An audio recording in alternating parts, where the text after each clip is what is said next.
Introdução. John D. Lake foi para a África em 1908 e ficou 5 anos. Durante estes 5 anos, o Ministério de Lake levantou 1.250 pregadores, 625 congregações e 100 mil convertidos. Em 1913, ele foi para Spokane, Washington.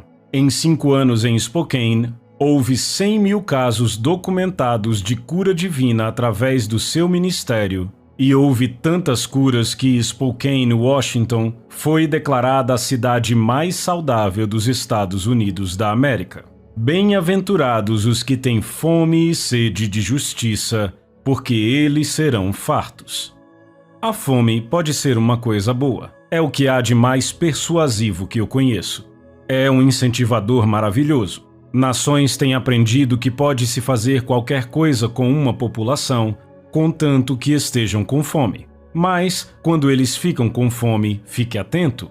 Existe um certo espírito de desespero que acompanha a fome. Eu queria que todos tivéssemos isto espiritualmente. Queria que nós fôssemos desesperadamente famintos por Deus. Não seria glorioso? Se todos fôssemos desesperadamente famintos por Deus, seria estranho termos apenas 1 ou 2 sendo cheios num culto.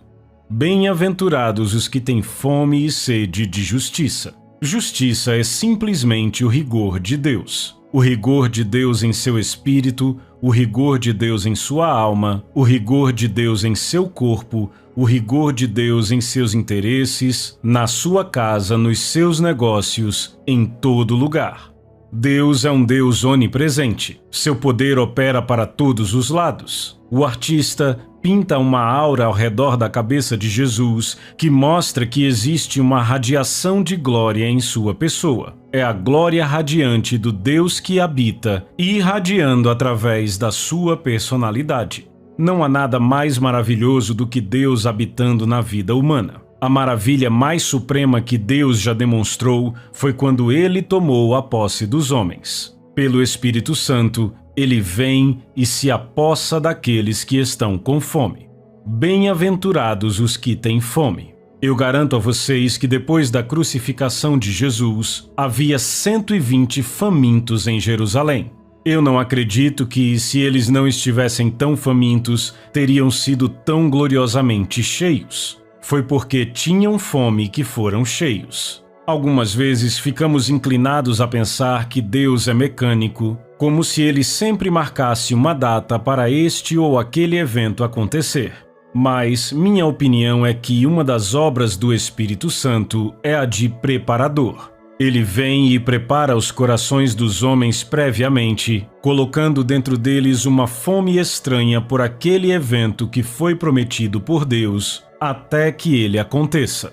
Quanto mais eu estudo história e profecia, mais eu fico convencido que quando Jesus nasceu no mundo, ele nasceu em resposta a um tremendo clamor de coração de parte do mundo. O mundo precisava de Deus desesperadamente. Eles queriam uma manifestação tremenda de Deus, e Jesus Cristo, como libertador e salvador, veio em resposta ao clamor de suas almas. Muitos anseiam pela segunda vinda de Jesus, a volta dele, ainda que mecanicamente, numa data específica, quando certos eventos acontecerem. Pensam que Jesus simplesmente vai aparecer. Eu não vejo desta forma. Eu acredito, por outro lado, que deverá haver uma fome tremenda, uma fome esmagadora pelo Senhor, vindo dos corações dos homens, de forma que uma oração que nunca foi orada no mundo antes por Cristo se levante aos céus da parte de uma quantidade de almas suficiente, e isto vai tirar Jesus do trono e trazê-lo de volta à terra. Daniel diz que ele estava convicto pelo estudo dos livros proféticos, especialmente o de Jeremias, que o tempo tinha chegado quando os israelitas deveriam ser libertados do seu cativeiro na Babilônia. Os 70 anos se cumpriram, mas não houve libertação. Então ele diligentemente prostrou a sua face para orar para que isto acontecesse. Leia Daniel 9. Eis o que eu quero que vocês entendam. Se a libertação fosse acontecer mecanicamente numa certa data, não haveria necessidade de Daniel ter aquela fome em sua alma? No entanto, ele jejuou e orou em vestes de saco e cinzas para que a libertação pudesse chegar. Não, Senhor. O propósito de Deus virá a se cumprir quando nossos corações e mentes chegarem ao real clamor pelo divino.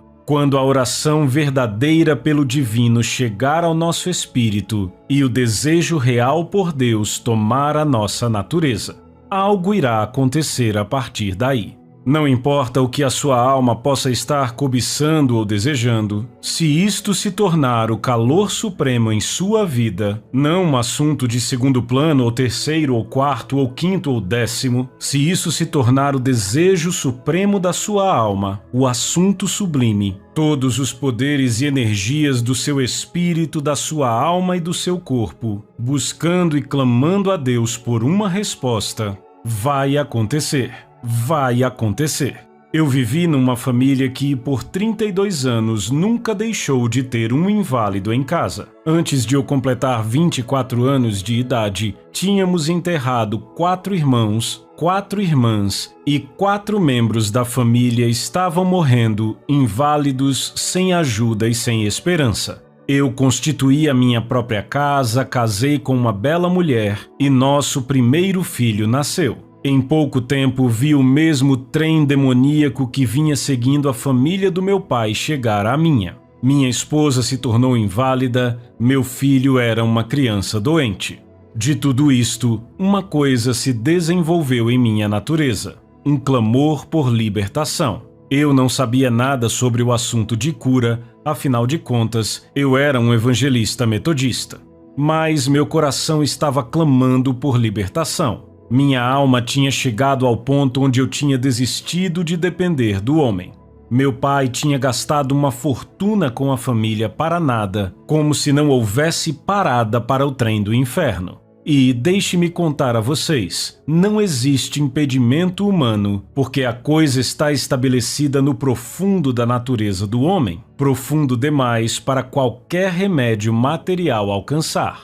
É necessário que o Deus Todo-Poderoso e o Espírito Santo e o Senhor Jesus Cristo cheguem ao profundo da natureza humana e encontrem a dificuldade real que existe lá e a destruam. Se você estiver longe de Deus e seu coração desejoso, sua alma clamando por libertação divina, Ele vai estar disposto a te entregar. Você não terá que chorar longamente até ver que estes montes estão sendo movidos e que o anjo da libertação já está aqui.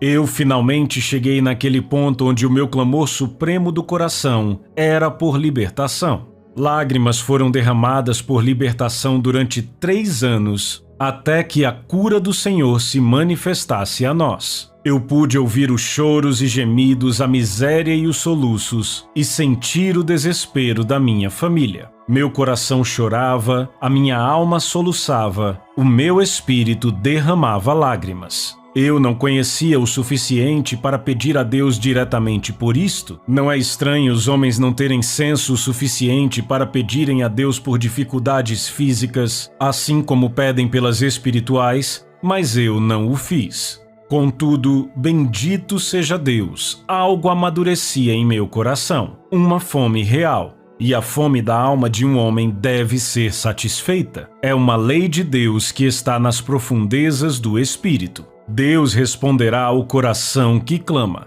Deus responderá à alma que pede. Cristo Jesus veio para nós com a certeza divina e nos convida, quando estamos famintos, a orar, acreditar e a pegar do Senhor aquilo que a nossa alma deseja e o nosso coração anseia. Um dia o Senhor dos céus veio ao meu caminho e em pouco tempo a nuvem de escuridão, aquela meia-noite do inferno, aquela maldição de morte foi retirada. A luz de Deus brilhou em nossa vida e em nossa casa da mesma forma como existia na vida de outros homens e nas casas de outros homens. Nós aprendemos a verdade de Jesus e pudemos aplicar o poder divino de Deus. Nós fomos curados pelo Senhor. Bem-aventurados os que têm fome.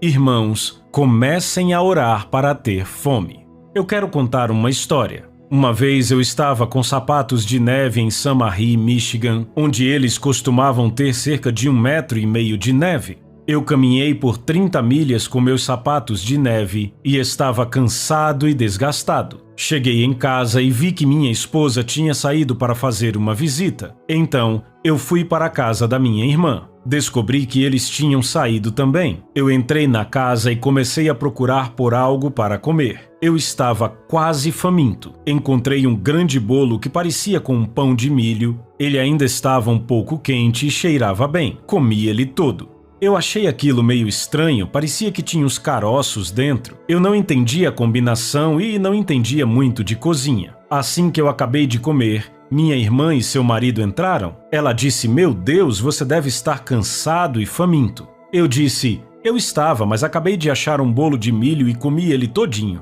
Ela disse: "Meu Deus, John, você não comeu aquilo." Eu disse: "O que era aquilo, Irene?" "Aquilo era um tipo de ração para as vacas? Nós trituramos com espigas e tudo." Veem, tudo depende do caráter e do grau da sua fome. As coisas têm um sabor muito bom para quem está com fome. Se você quisesse conferir uma bênção em particular a um grupo de homens, não seria o caso de dar a eles uma torta? Ao invés disso, se os deixar com fome, tudo que vier ao caminho deles será delicioso e inigualavelmente bom.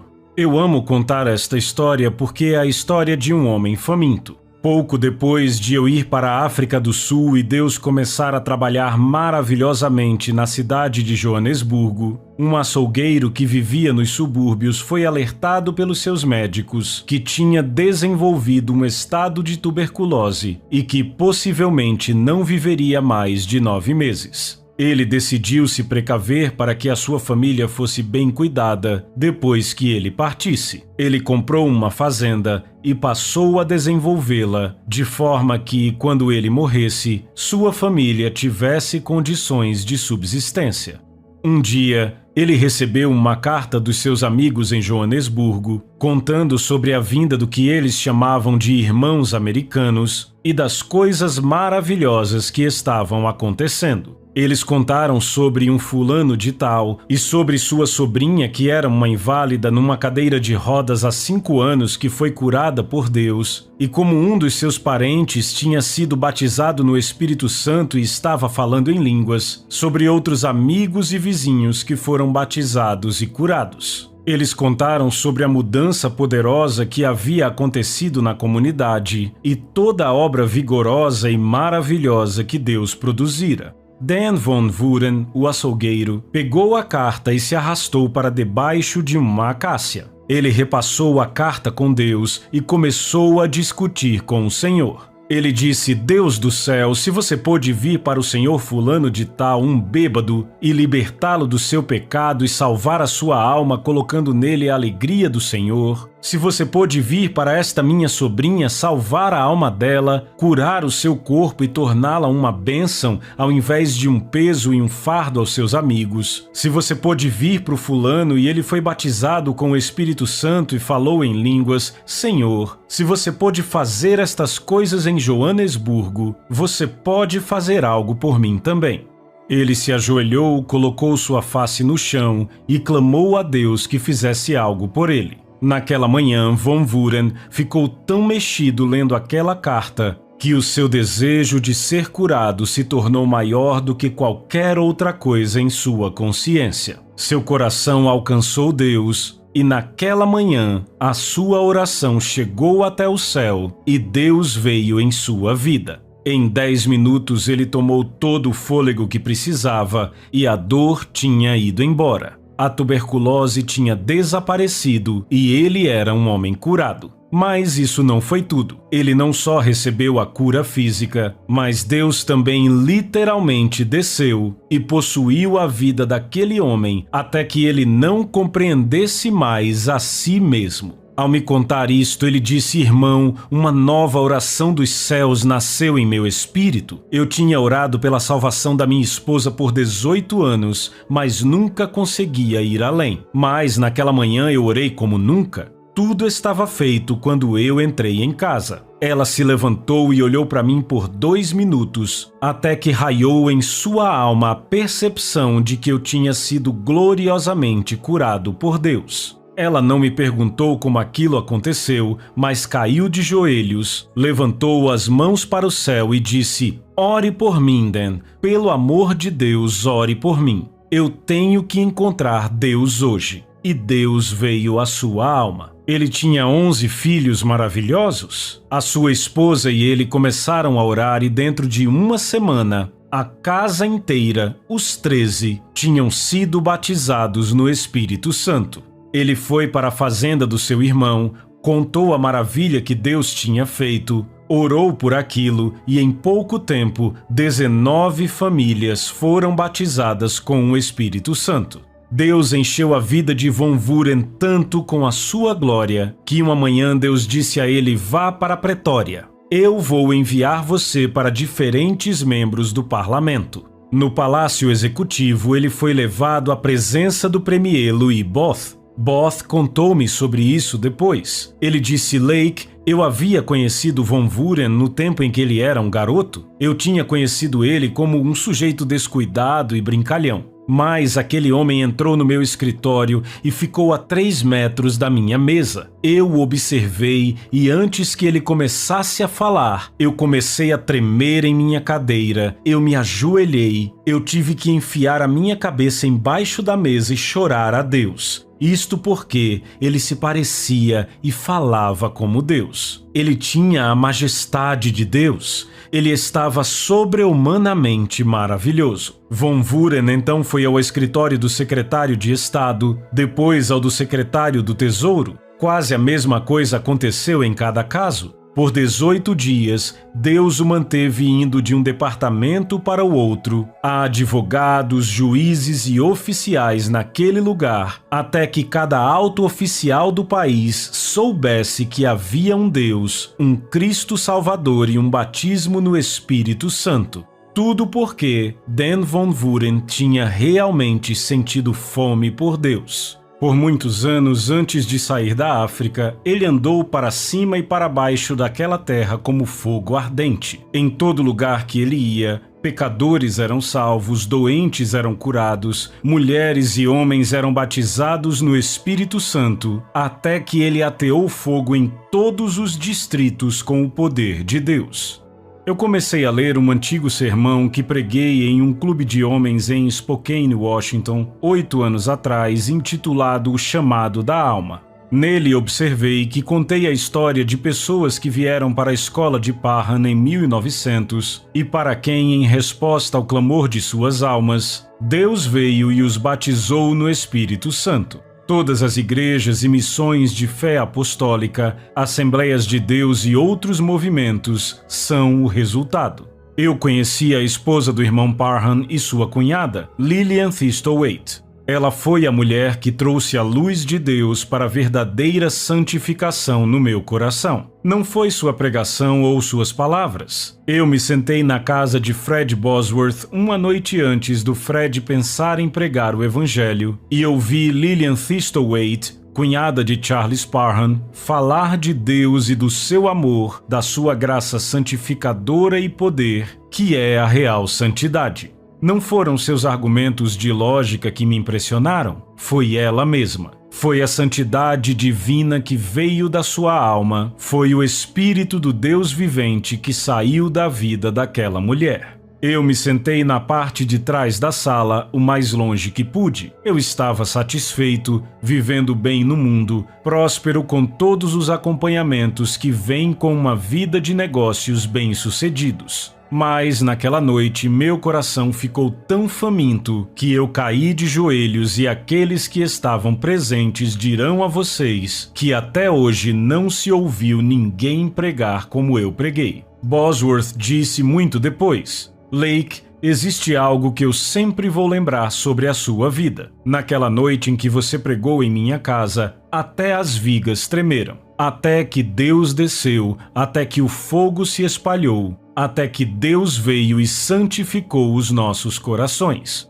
Todos os demônios do inferno não me fariam acreditar que não houve uma experiência de santificação real de Jesus Cristo, do tipo que acontece quando Deus chega e torna o seu coração puro, tira o seu eu da sua natureza e dá a você o triunfo divino sobre o pecado e sobre si mesmo. Bendito seja o nome do Senhor. Bem-aventurados os que têm fome. Amados, orem para ter fome. À medida que eu conversava com Lillian Thistlethwaite, eu observei algo supremo na alma daquela mulher, que era a consciência de santidade. Ela disse: irmão, foi por isso que nós oramos. Isto foi o que o batismo trouxe a nós. Era isto que desejávamos de Deus. Mais tarde, o irmão Parham estava pregando no Texas. Um homem negro de nome Tom Seymour veio à sua reunião. Num hotel em Chicago, ele relatou a sua experiência para o irmão Parham e para mim.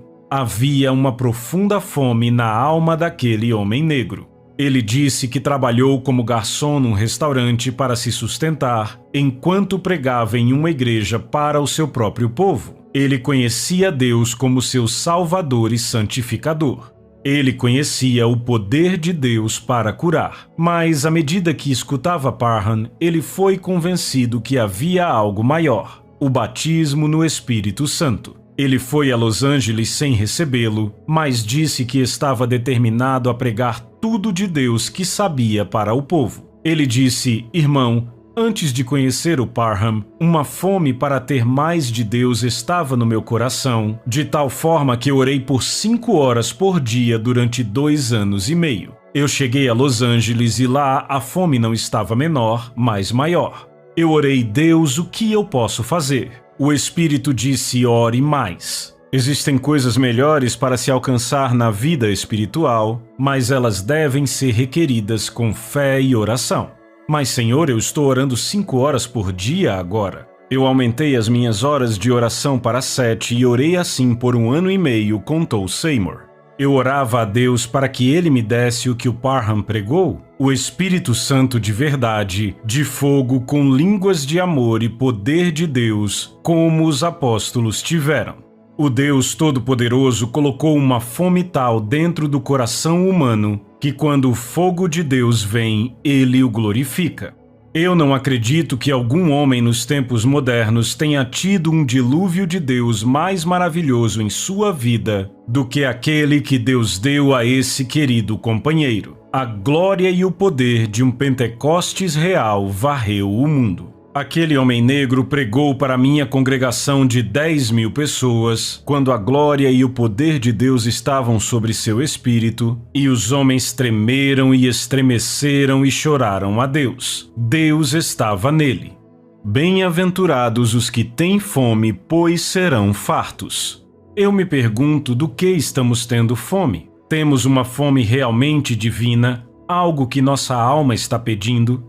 Se você tiver, Deus vai atender, Deus vai responder. Por todas as leis do Espírito que os homens conhecem, a resposta deverá vir. Ela virá, bendito seja Deus, ela virá. Ela virá em mais formas do que você jamais sonhou. Deus não está confinado a se manifestar em línguas e interpretações somente. Quando eu era garoto, eu acompanhei meu pai na visita ao escritório de John McCall, um grande homem dos seguros. Nós fomos levados ao escritório de McCall no seu elevador privativo. Aquela era a primeira vez que eu tinha estado num grande edifício de escritórios e andado de elevador. Eu prendi a minha respiração até que aquela coisa parasse. Então eu entrei em seu escritório e era o escritório mais bonito que eu já havia visto. Os tapetes eram tão grossos que eu tinha medo de afundar no chão quando andasse neles. A sua mesa era uma peça maravilhosa de puro mogno. No topo da mesa, talhado em madrepérola, estava o nome dele escrito com elegância. Era tudo tão magnificente que em minha alma de garoto eu disse: eu vou ter um escritório igualzinho a esse e uma mesa como essa com meu nome quando eu crescer. Eu não sabia, até completar o meu 30º ano, o quão forte aquilo era na minha natureza. Eu quase parecia ter esquecido. Eu fui convidado para Chicago para me juntar a uma associação de homens que estava estabelecendo uma companhia de seguros de vida. Eles disseram: Lake, nós queremos que você seja o gerente desta associação. Discutimos o assunto por 3 semanas, até que eles chegassem aos meus termos, e finalmente o presidente disse: entre no escritório, eu quero te mostrar algo. Nós temos uma surpresa para você. Eu entrei no escritório que era a réplica exata do escritório de John A. McCall, e lá no centro estava uma mesa de puro mogno. Ao invés do nome John McCall, estava escrito John G. Lake em madrepérola. Eu nunca havia falado sobre esse desejo da minha alma para nenhuma pessoa no mundo. Existe algo no chamado de uma alma que é criativo, faz as coisas acontecerem. Quando o desejo supremo do seu coração clama a Deus, toda a energia espiritual da sua natureza e os poderes de Deus que vêm até elas começam a se concentrar e trabalhar em prol daquele objetivo. Então vem a acontecer aquilo que a sua alma chama, pelo exercício criativo consciente da fé, que é a ação criativa da fé. Você e Deus trabalhando e evidenciando o poder do desejo criativo. Eu sou um entusiasta da parceria de Deus com o homem. Eu acredito que existe uma fusão, uma sinfonia da alma de Deus e do homem. Os dois se tornam um. Não um homem salvo e um Deus glorioso, mas o homem fundido em Deus e Deus fundido no homem. Uma criação divina. Interpretação de línguas. Orou em línguas a senhora James Wilson, interpretou o irmão Marin.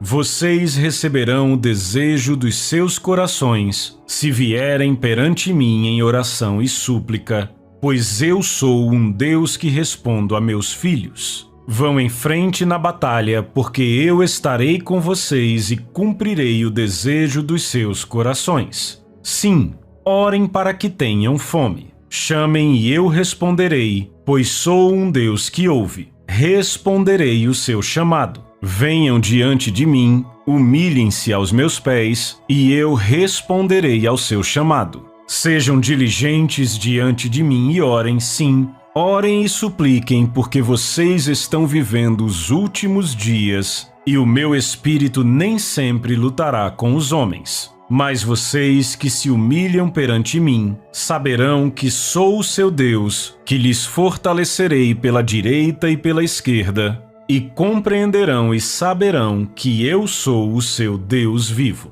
Fim da interpretação. Quando Moisés estava diante do Mar Vermelho, ele tentou abandonar aquele relacionamento que Deus estava estabelecendo e tentou jogar a responsabilidade de volta sobre Deus. Aquilo parecia maravilhoso demais para ele. Certamente Deus não queria que fosse daquela maneira, mas Deus sabia. Quando ele começou a se reconhecer como um indivíduo e a Deus como outro, aquilo foi uma ofensa para Deus. Ele pensou que poderia recuar e orar para que Deus fizesse algo por ele, da mesma forma que Deus fazia no antigo relacionamento, mas ele não poderia fazer isto. Quando Moisés orou, na mente de Deus, a ideia dele não agir sobre a água e sair daquele lugar fechado, daquele relacionamento interno, daquela sinfonia divina da alma de Moisés e de Deus, tudo isso foi ofensivo para Deus, e Deus disse: tu deves ser como Deus, não diferente de Deus, mas tu deves ser como Deus. Estamos continuamente dizendo: Senhor, faça de mim um canal, e aí nos separamos de Deus em nossos pensamentos e esperamos que Ele derrame seu poder espiritual e a sua bênção através de nós. Este não é o nível mais elevado. Existe uma experiência maior que está na palavra de Deus. É onde você e Deus se tornam um. Seu corpo inteiro, sua alma inteira, sua mente inteira, seu coração inteiro, seu espírito inteiro, no ritmo, fusão e sinfonia do Deus eterno. Um coração, uma mente, uma alma. Você e Deus como um só. Quando Moisés parou diante do Mar Vermelho, não era Moisés e Deus, era apenas Deus. Deus disse: por que clamas a mim? dize aos filhos de Israel que marchem. E tu, levanta o teu bordão, estende a mão sobre o mar e divide-o para que os filhos de Israel passem pelo meio do mar em seco. Êxodo 14, versículos 15 e 16. Deus não disse: Moisés, estenda a sua mão e eu dividirei o mar. O que ele disse foi: estende a tua mão sobre o mar e divide-o. Você e eu somos um. Estenda a sua mão e divida o mar. Você tem tudo o que há em mim e eu tenho tudo o que há em você. Somos um e indivisíveis. Deus e o homem se tornam um. O coração do homem, a mente do homem, a alma do homem entra em Deus e Deus nele. O fogo divino do Cristo eterno pelo Espírito Santo vem do céu e os relâmpagos de Jesus brilham através da vida, bendizem a Deus e os poderes de Cristo revigoram, manifestam-se e se demonstram por meio desse relacionamento. Deus revelou isso à minha alma nos dias em que eu fui à África pela primeira vez, 6 semanas depois que meus pés tocaram o solo e antes de Deus ter me dado uma igreja para pregar. Eu disse: Senhor, quando me deres uma igreja na qual pregar este evangelho, eu pregarei a coisa mais elevada e sagrada que o Espírito de Deus revelar ao meu coração. Não importa se alguém mais crê ou vê, eu vou pregar a visão que o Filho de Deus colocou em minha alma. Bendito seja Deus, Ele colocou a visão elevada do Cristo glorificado e do cristão glorificado. Não um homem simplesmente salvo do pecado, mas um homem salvo dos seus pecados, santificado pelo poder, cheio do Espírito dele, recriado com e em Jesus Cristo, um em natureza, caráter e substância. Meu coração começou a pregar isso, minha boca entregou a mensagem. Minha alma enviou a palavra e o meu espírito clamou de tal forma que queria ser o caráter do homem e receber a sua bênção e o seu poder. Amados, eu digo a vocês que por todo o mundo moderno, houve outros 125 pregadores que saíram de uma igreja para proclamar o poder de Deus com maior vigor do que os primeiros 125 pregadores daquele lugar. O que estava em minha alma acendeu a alma de Dan Von Vuren e acendeu a fé do povo. Onde quer que se espalhe, isto incendeia os homens por Deus. Amigos, precisamos subir até Deus. Esta igreja e as igrejas ao redor precisam entrar em Deus. Temos andado em círculos, enterrando nossos narizes no chão, e os nossos olhos estão fixos no solo, em vez de olharem para o alto, em vez de olharem para o trono. Olhe para o glorificado. Eu quero ver as mãos dele sangrando. Olhem para o céu, onde ele está para ser visto. Não volte ao Calvário para vê-lo. Ele é o Filho de Deus ressuscitado, que reina glorificado, que ressuscitou com todo o poder e toda a autoridade, com as chaves do inferno e da morte. Ele é a autoridade divina, a vitória eterna, a manifestação divina de Deus. E vocês? Vocês são os que reinam, glorificados em Cristo como um. Vocês são a manifestação divina de Deus. Queridos, subam ao trono. Deixem que a vida do trono e o amor do trono e o poder do trono e o Espírito do trono e o Espírito Santo no céu possuam vocês, e vocês serão um novo homem em Cristo Jesus. O seu passo será a marcha do conquistador, a sua canção, a canção da vitória, a sua coroa, a coroa da glória, e o seu poder, o poder de Deus.